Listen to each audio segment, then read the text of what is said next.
And with that, I'll be happy to answer any questions.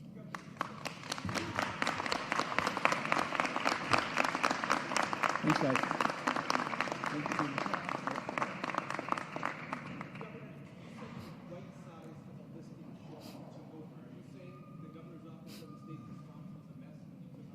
No, what I was saying is that the state was taking on water, which that's what that means, and it was.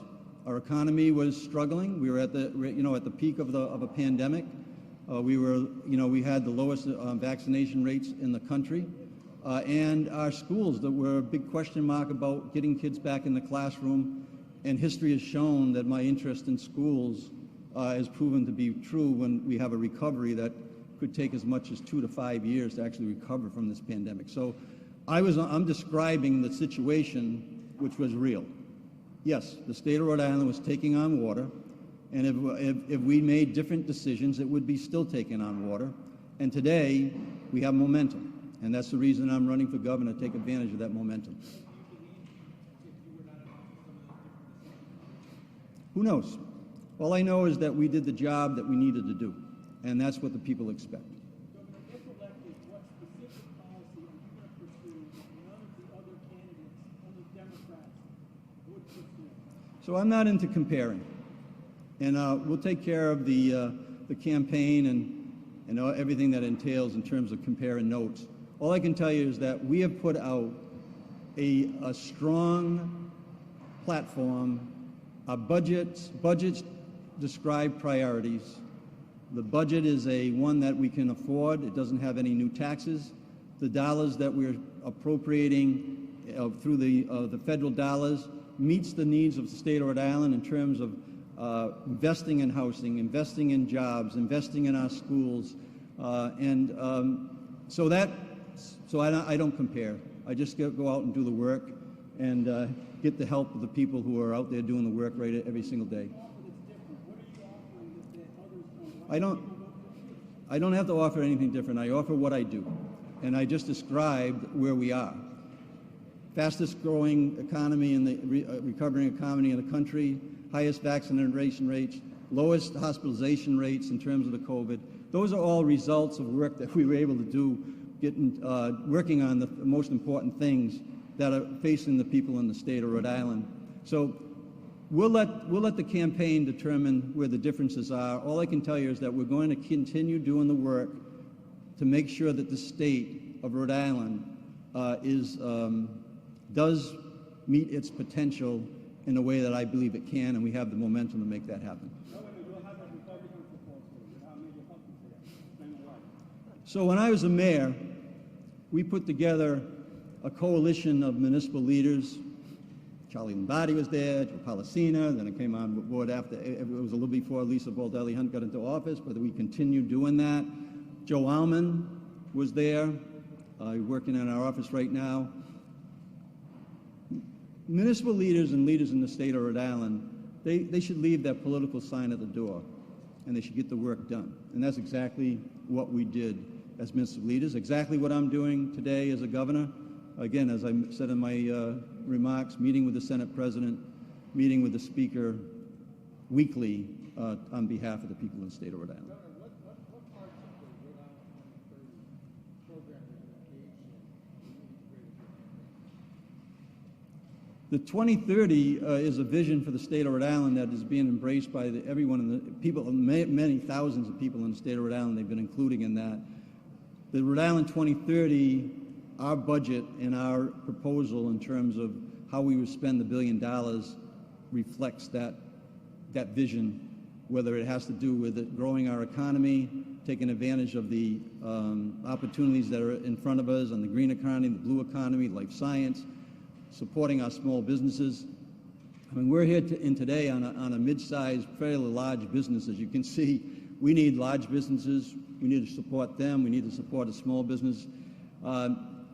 Clearly, on the education piece, we're putting forward a presentation and an offering that can be game-changing for the state of Rhode Island if we invest the dollars in these local learning centers, 52-week a year, invest the dollars that we have in the budget to actually build facilities. I think we're talking in multiple communities here, including Lisa, to build community centers that hit health, jobs and education. And then the Higher Ed Academy is also the completing process there, where you're going to certificate up, have associate degrees, 4-year degrees.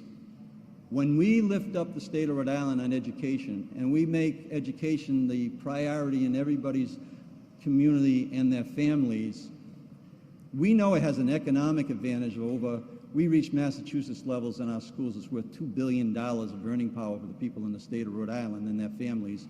And we also know what that means to the boys and girls that live in Rhode Island in terms of reaching their potential for their future. So it's a comprehensive, 2030 is a comprehensive vision that is being embraced by people around the state of Rhode Island. I would expect that that will be a brand. When I'm elected for 4 years, that will be a brand that people in the state of Rhode Island will embrace.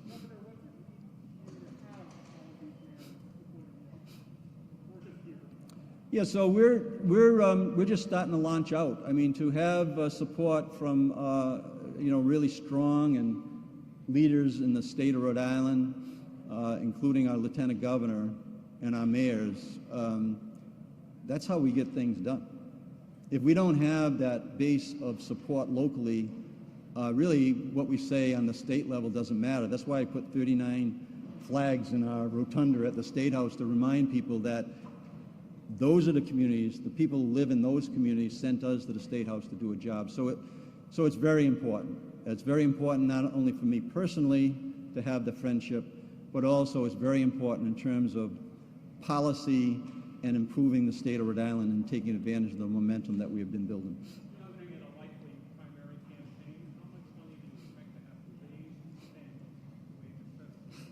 We'll raise what we need, and we'll be very competitive at the ballot box. I'm sorry, I can't hear it. Sorry, what's going to be the challenge of governing while you're campaigning at the same time? No, I think that we'll be able to manage it just fine. That's why we're putting a campaign team together separate from our office, and they got work to do, and they're going to get it done. And I'm going to continue to govern every single day in the office as I've had for the last 11 and a half months. So, no, we'll manage it. That's what we do. That's what leaders do. We know it. We understand it. This is not my first campaign, right?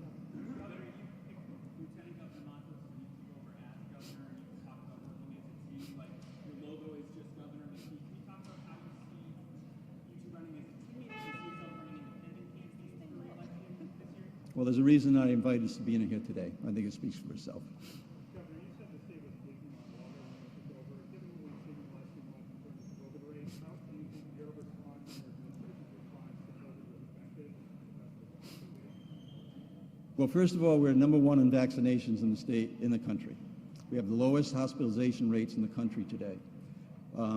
What we went through, the entire country went through in terms of spikes in the Omicron. We managed it well. We had a little bit of blip there on some testing, but what did I do? I went out to Center Falls. I saw exactly what the problem was. We put Matt Pappas in charge, and then within 3 days, nobody's talking about testing anymore. Got 1 million test kits.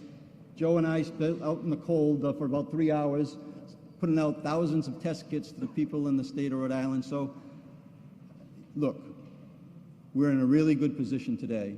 And the reason we're in a good position is because we led the charge over the last 12 months. Would you have done anything differently if you had known how December and January were in COVID earlier?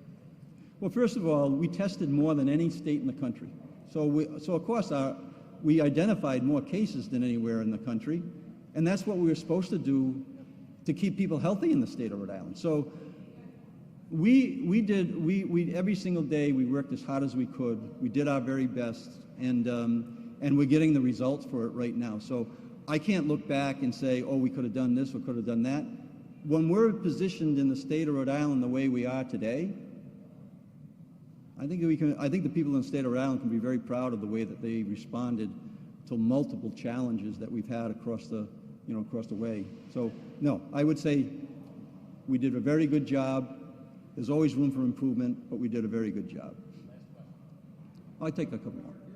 We'll take a couple more. Okay, then you confirm that you don't have good relations with Dr. Nicola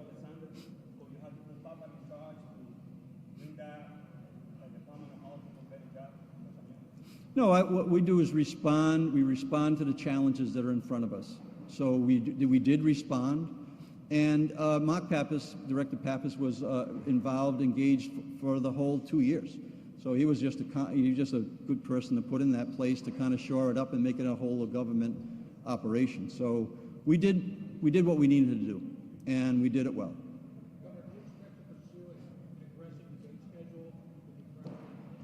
Once we know who everybody is, once we all declare, certainly that's what I expect to do this summer.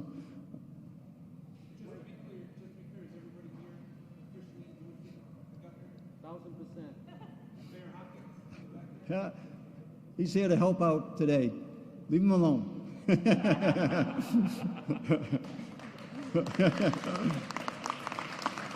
All right, I think I'm pretty good.